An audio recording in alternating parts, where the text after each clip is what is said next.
Lições da Bíblia. Apresentação: Leandro Quadros. Ontem nós vimos, amigo ouvinte, que Deus deu os 10 mandamentos para que os mandamentos nunca fossem um meio de salvação para ninguém, mas para que servissem como base de um estilo de vida ético daqueles que foram salvos pela graça de Deus. E hoje eu quero falar para você um pouquinho sobre os 10 mandamentos. Os 10 mandamentos se encontram em Êxodo capítulo 20, né? E nós podemos ler em Êxodo capítulo 20 sobre esses 10 mandamentos de Deus, esse código de vida moral, esse estilo de vida ético que Deus propôs para o seu povo. E quando você começa a estudar os 10 mandamentos, você percebe que desde o início, Deus faz questão de lembrar ao povo de que a salvação deles nunca foi pela obediência à lei, mas a salvação sempre foi um presente de Deus para o seu povo.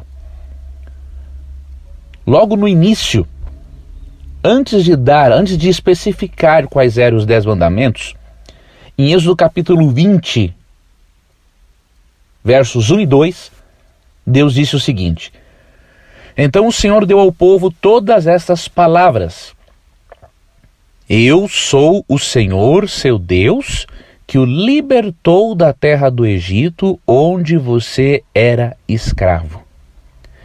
Antes de Deus dar os 10 mandamentos, Deus fez questão de introduzir o assunto dizendo que Ele era o Senhor Deus, que havia libertado-os do Egito, aonde eles eram escravos. Deus fez questão de se apresentar primeiramente como libertador, como salvador do povo, mostrando claramente que nunca foi o propósito de Deus ensinar algum tipo de religião que fizesse da obediência um meio de salvação. A salvação sempre foi um presente de Deus. Tanto que no início dos 10 mandamentos, Deus faz questão de lembrar ao seu povo de que eles foram libertos do Egito não pela obediência deles à lei, mas foram libertos unicamente pela graça e pela vontade soberana de Deus. Entretanto, amigo ouvinte, logo após este lembrete, Deus especifica os 10 mandamentos. E por quê? Mesmo a salvação, a libertação sendo um presente de Deus, Deus tem um estilo de vida ético para os seus filhos, que são transformados pela graça de Deus. Não tem como uma pessoa que conhece a Deus continuar sendo a mesma pessoa. Ela vai ter mudanças na sua mente, no seu comportamento. E Deus espera que essas mudanças se reflitam em obediência. É óbvio que a obediência do ser humano nunca é perfeita. O ser humano é falho, é pecador, é corrompido pelo pecado, mas Deus olha com muito carinho e misericórdia para o esforço humano por causa do sacrifício substitutivo de Cristo. Naquilo que o ser humano falha, a graça de Cristo completa quando o ser humano se arrepende de coração e permite que o Espírito Santo vá transformando o ser humano numa pessoa cada vez melhor. Quando você ler os 10 mandamentos, amigo ouvinte, na Bíblia, é importante que você perceba que cada um dos 10 mandamentos são, na verdade, 10 mandamentos de amor. Isso porque os 4 primeiros mandamentos nos ensinam como devemos amar a Deus e os outros 6 mandamentos nos ensinam como devemos amar ao próximo. Leia, amigo ouvinte, os 10 mandamentos em Êxodo 20 e você vai perceber exatamente isso. Que por trás de cada mandamento podemos dizer que há a palavra amor.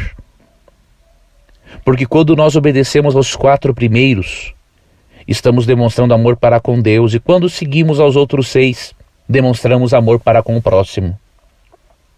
Foi por isso, amigo ouvinte, que Jesus resumiu a lei em 2 grandes mandamentos.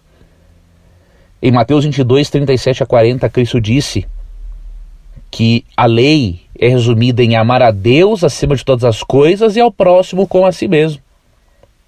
este resumo só demonstra a validade do decálogo. Algumas pessoas que não param para refletir pensam que ao Jesus apresentar o amor como resumo da lei, ele está abolindo a lei. Isso é um absurdo. Você não pode resumir algo que não tem mais importância nenhuma. Por exemplo, quando você e eu resumimos um texto, ou apresentamos a essência dele, daquilo que nós entendemos para realizarmos um exame, nós não estamos dizendo que o restante do texto não vale mais nada. Simplesmente apresentamos a essência do texto. Da mesma forma se dá em relação ao decálogo. Cristo apresenta a essência do decálogo, que é amar a Deus acima de todas as coisas e amar ao próximo como a si mesmo. Então, na verdade, o resumo que Cristo faz da lei só prova a eternidade da lei, porque você não vai resumir algo que foi abolido. Cristo apresentou o resumo, a essência dos mandamentos, exatamente para mostrar que eles são eternos. Imagine, amigo ouvinte, como seria a sociedade na época em que Deus deu os 10 mandamentos, se todos vivessem à luz desses 10 mandamentos de amor que foram dados por Deus. Aquela sociedade que era perversa, rodeada de nações que praticavam muitos crimes hediondos, se aquela sociedade se familiarizasse com o decálogo, com certeza a sociedade seria muito diferente. Deus seria amado, o próximo será respeitado, a vida seria valorizada. Da mesma forma ocorre hoje. Se a nossa sociedade reconhecer o valor dos princípios morais de Deus, viveremos em harmonia com o Criador. Cometeremos falhas, é óbvio, porque somos pecadores. Mas para isso, há o sacrifício de Cristo, do qual poderíamos nos apropriar sempre que errássemos e continuarmos crescendo, desenvolvendo-nos com a atuação do Espírito Santo em nossa vida. Obrigado, amigo ouvinte, por sua companhia. Amanhã daremos sequência ao nosso estudo e eu espero ter, mais uma vez, a alegria da sua companhia nesse estudo. Um forte abraço e até lá. Você ouviu Lições da Bíblia. Apresentação: Leandro Quadros.